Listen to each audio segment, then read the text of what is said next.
అందరికీ నమస్కారం. నెల్లూరు ప్రైమ్ టీవీకి స్వాగతం పలుకుతున్నది మీ ఈతకోట సుబ్బారావు.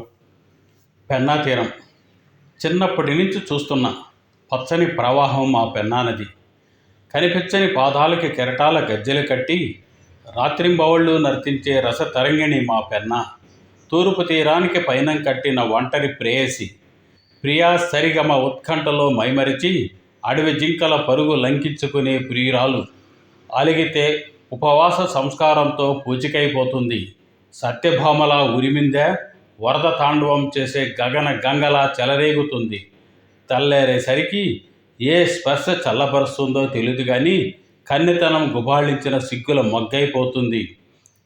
పిత్త పరిగెల్లాంటి పిల్ల మూకలకి అమ్మలా స్నానం చేయిస్తుంది ఆనందంగా. రంగనాయకుల ప్రసన్నం చేసుకునే ఆర్తుల పాదాలు కడిగి ఆర్ఘ్యం నెత్తిన చల్లుకుంటుంది. స్వామివారికి ఉదయం సుప్రభాతమైన పౌళింపు సేవలో మంగళాశాసనమైన మా పెన్నమ్మ పాటే. మేము ఆదమర్చి నిద్రిస్తున్నా రాత్రంతా మేల్కొని మా ఊరి చుట్టూ కాపలా కాసే గుర్క మా పెన్నా నది, మా పెన్నమ్మ. సింహపురిగా పేరుగాంచిన నెల్లూరు ఉండేది పెన్నా తీరాన. పెన్నకు పినాకిని, పెన్నార్, పెన్నా, సుప్రయోగ లేక ఆరు అనే పేర్లు ఉన్నాయి. తమిళంలో ఆరు అంటే నది.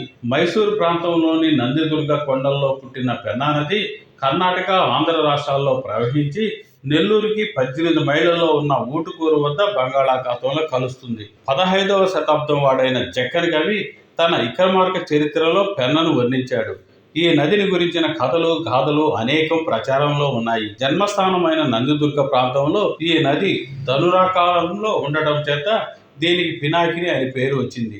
శివుని త్రిశూలానికి, శివుని ధనస్సు కూడా పినాకం అనే పేరు కూడా ఉంది. కావ్యాలలో, పురాణాల్లో పెన్నకి సుప్రయోగ అనే పేరు వాడబడ్డది. 14వ శతాబ్దం వరకు పెన్నా నది నెల్లూరు వద్ద 2 పాయలుగా ప్రవహించేదని, నేటి రంగనాథుని ఆలయం 2 పాయల మధ్య ఉండేదని, అందువలనే పెన్న దాడితే పెరుమాళ సేవ అనే సామెత ఏర్పడ్డదని, 2వ పాయ ప్రస్తుతం సంతపేట, సుబేదారపేట, బాలాజీనగర్ ప్రాంతాల మీదుగా ప్రవహిస్తుండేదని విజ్ఞుల అభిప్రాయం.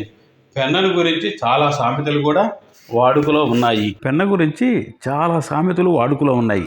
పెన్న దాటితే పెరుమాళ సేవ, రంగనాథునికి పల్లింకొండ పెరుమాళ్ళు అనే నామాంతరం కూడా ఉంది. పెన్న రావటం వెన్న కరిగే లోపలే. పెన్నలో మాన్యం కాశీలో దానం చేసినట్లు. పెన్న పేరు మోసింది, ఒళ్ళు నేల మోసింది. ఇలాంటి సామెతలు అనేకం ఉన్నాయి.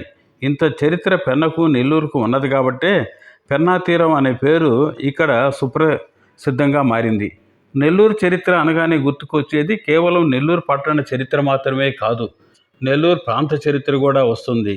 ఎందుకంటే పరిపాలనా సౌలభ్యాల కొరకు జిల్లాల రాజకీయ హద్దులు కొన్ని మారుతూ ఉన్నప్పటికీ 1801లో నెల్లూరు ఈస్ట్ ఇండియా కంపెనీ పాలనలోకి వచ్చే వరకు నెల్లూరు ప్రాంత రాజకీయ సరిహద్దులు తరచుగా మారుతుండేవి. ఈనాటి జిల్లాల వ్యవస్థ 18వ శతాబ్దం చివరి వరకు లేదు. గుంటూరు జిల్లా 1905లో, ప్రకాశం జిల్లా 1970లో ఏర్పడ్డాయి. అందుచేత చరిత్ర పరంగా చూసినప్పుడు నెల్లూరు జిల్లా అనటం కంటే నెల్లూరు ప్రాంతాన్ని నెల్లూరు సీమ అనటమే మేలనిపిస్తుంది. నెల్లూరు పట్టణం నిర్మించబడిన తర్వాత నెల్లూరు సీమని పల్లవులు, చాళుక్యులు, తెలుగు చోళులు, పాండ్యులు, కాకతీయులు, రెడ్డిరాజులు, విజయనగర సామ్రాజ్యులు అనేక మంది పాలించారు. ఆ తర్వాత ఈ ప్రాంతం ముస్లింల హస్తగతమైన అనంతరం ఈ సీమ గోల్కొండ నవాబులు, ఆర్కాట నవాబులు వగైరాల పాలనలో కూడా ఉండింది. చివరగా 1801 ఆంగ్లేయుల స్వాధీనంలోకి వచ్చింది. ఆ సంవత్సరంలో నెల్లూరు కలెక్టర్గా ట్రావెర్స్ నియమించబడ్డారు. వాస్తవంగా 1790లోనే నెల్లూరు జిల్లాకి మొదటి కలెక్టర్గా డైటన్ నియమించబడ్డారు. అదే సంవత్సరంలో ఒంగోలు, పలనాడు ప్రాంతాలకి ఎర్కిన్ అనేవారు కలెక్టర్గా నియమించబడ్డారు. అయితే 2 ఏళ్ల తర్వాత ఈస్ట్ ఇండియా కంపెనీ వారు నెల్లూరు జిల్లాను మళ్ళా ఆర్కాట్ నవాబుకు అప్పగించారు. అందుచేత నెల్లూరు జిల్లా చరిత్ర 1801 నుండే నిజంగా ప్రారంభమైందని మనం చెప్పుకోవచ్చు.